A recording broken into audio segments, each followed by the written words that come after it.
I started consulting for brands wanting to grow their Amazon business way back in 2015. And back then, I felt more like a salesperson for Amazon than an independent consultant.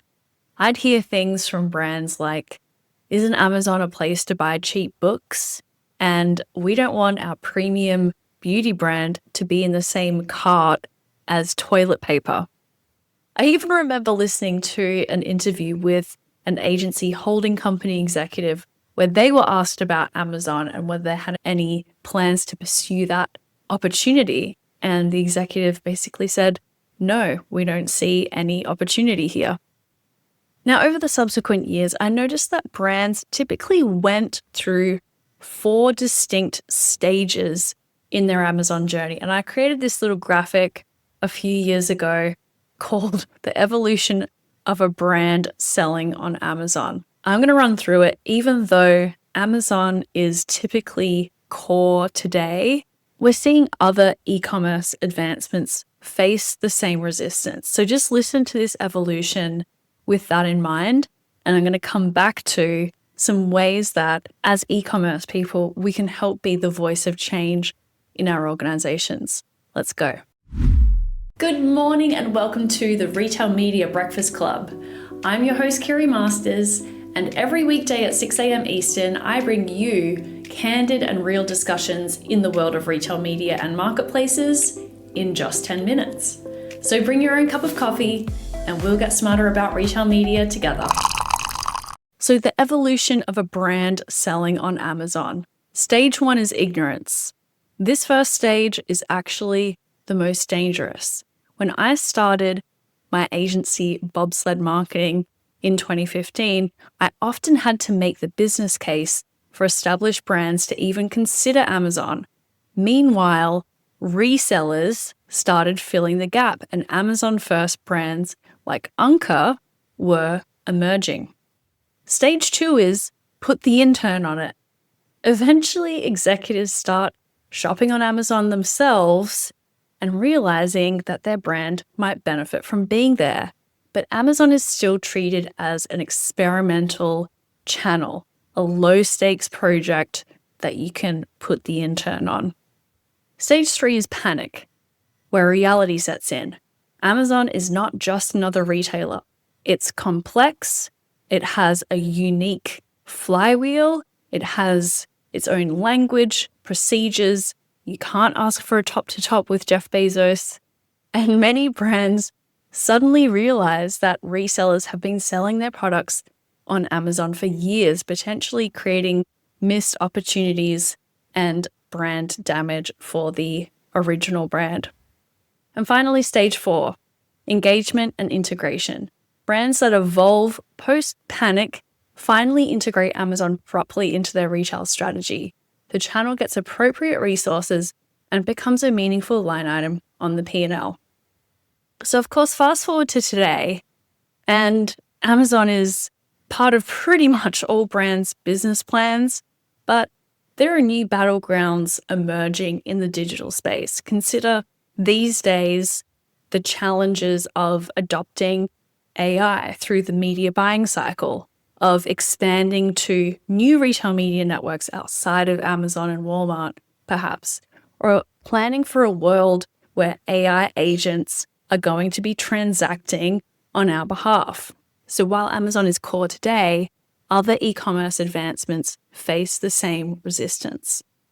I just read an excellent report called How to Educate Senior Leaders on E-commerce from the research firm Stratably. And this is, as it says on the tin, how e-commerce leaders can advocate for digital within larger organizations. Despite retail media becoming a $60 billion opportunity, many companies remain unconvinced about these investments, just as they once were about Amazon as a distribution channel itself. So a few things I want to pull out from this report, although I do recommend you go and download it independently as well, because there's a lot to pass through here.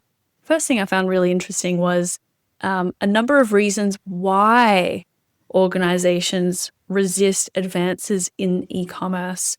And it's not because executives are clueless or malicious. There's actually 10 reasons that Stratably calls out, and I find the first 4 particularly interesting to think about. First is a traditional mindset. Many established consumer brands have a legacy of success in physical retail channels. This is the DNA of the company, is selling into brick and mortar retailers. So this is sort of the way things are done. Related to that is a fear of change. Resistance to change is a common human trait, and this applies to organizations as well. Short-term focus. Quarterly financial targets and short-term performance often take precedence over long-term investments into digital capabilities. It's easier to put a promotion into the market and hit a sales number than it is to invest time and money into data clean rooms that can illuminate shopper behavior and drive more efficient marketing spend over time. And risk aversion.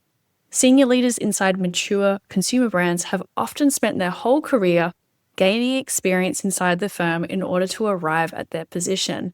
Taking a chance on something new and unproven might not be worth their career capital at this point in time. How to accelerate your brand's e-commerce evolution. Stratably's report, again, is very helpful in that it provides a roadmap for accelerating this evolution, regardless of what digital channel you're advocating for. Some practical tips from the report, and also some that I've added from my experience. First is using relatable metaphors. As everyone's retail industry bestie, Chris Perry from First Mover, is fond of saying, you can't take an algorithm out to dinner. And this is a saying that kind of helps traditional salespeople grasp that success on Amazon isn't about relationships, but about data and algorithms. So these metaphors about the digital shelf or a digital end cap, these are all things that a lot of e-commerce people have found effective in translating what's happening online into the traditional category management or shopper marketing frameworks.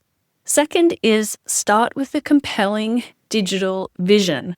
Don't just say e-commerce is important. Create a specific vision that addresses your company's unique situation with concrete examples and outcomes. This is a big takeaway from this report for me, is we understand why e-commerce is important and where it's going because we're living and breathing it every day. The people that we're talking to, our peers at other companies, they all get it. And it's hard to reframe something that you're so intimately familiar with to someone who is an outsider and doesn't see the same things that we do every day. So there's some really great exercises in the Stratably report that help you create this specific vision and translate it into the company goals and what we need to see here so that there are specific outcomes that you're promoting. Definitely recommend checking it out for that reason alone.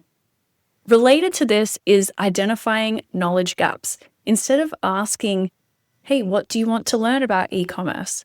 Come to your internal leaders with specific topics and gauge their interest and knowledge level. So again, the Stratably report points out a number of ways of how to approach these conversations and set up an internal education system. And finally, this one's from me, or should I say this one's from my friend, Ash McMullen, head of e-commerce at Advantis Health. And she told me that she invites her finance team to e-commerce conferences and events.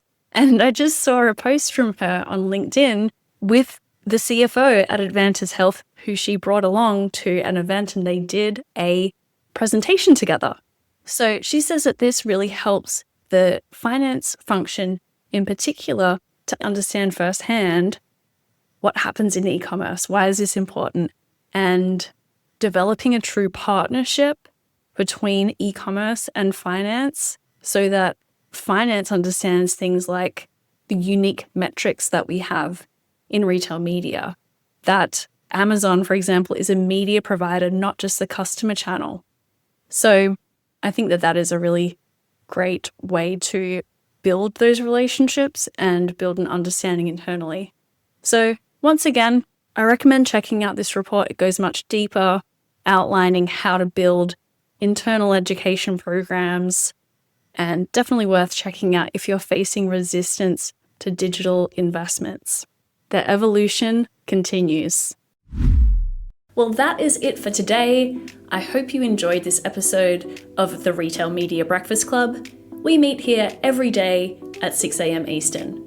So be sure to subscribe and get your daily dose of insights, trends, and hot takes in the world of retail media and marketplaces.